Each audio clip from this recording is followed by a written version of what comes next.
Alright, so now it's time to apply the stain. After going through and sanding them all, I take a slightly damp cloth and just wipe off all the sawdust on both sides and then let it sit for about 5 to 10 minutes till it feels completely dry.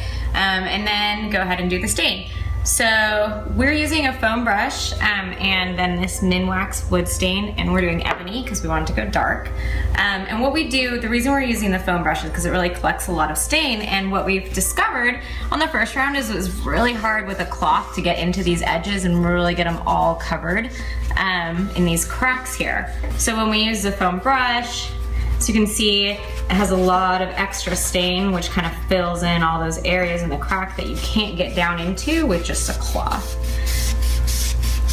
So I always do that part first because obviously it leaves some around that we want to blend in as we're going around.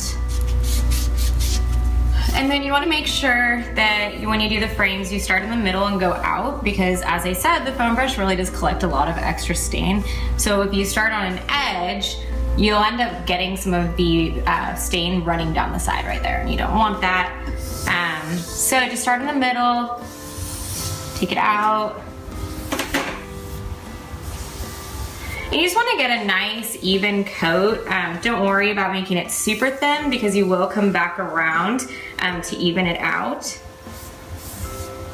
So you just want to make sure there's a good even application everywhere. It's going to soak into the wood. So right now you can see it looks really dark. It looks like, whoa, maybe I would be done. I don't even need to do another coat. But it starts to seep in and becomes pretty obvious that you need another coat before you can finish. When you're doing a really dark color like this, we've found that you really need to go for like 3 or 4 coats of stain. But obviously, it is totally up to you, the look that you're going for. I would always recommend doing at least 2 coats of stain though before you finish it off. So that's the first coat of stain. And what we'll do is we'll let it dry for about 5 to 15 minutes. We usually do 15 because we're trying to get that dark color, but if you were going for a light color, you'd probably only do 5. And then you'll come out and smooth it out, and we'll show you that part in a little bit. Alright, so it's been 15 minutes, so what you want to do is you want to go back over it with a dry, clean cloth and get off any excess. The idea here really is to get rid of any excess because you don't want it to dry on the wood, and you want to even it out and smooth it out. So we just rub it over smoothly.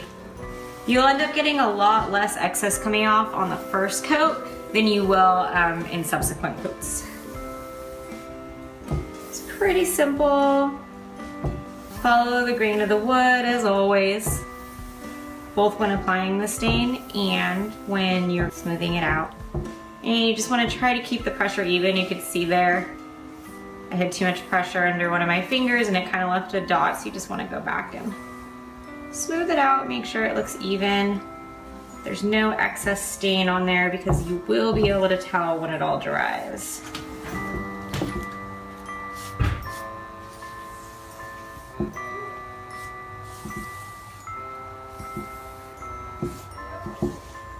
And that's it. So then what we'll do is we'll just turn this over and apply coat on the other side. And once we're done with that other side, it does need to dry for 4 to 6 hours before you apply the second coat of stain. We always like to do the back side first so that when it's sitting there drying for 4 to 6 hours, it's on the back side, not the face side, because obviously that's a finished product that everyone's gonna see in your home, and it's very important that it look 100% perfect.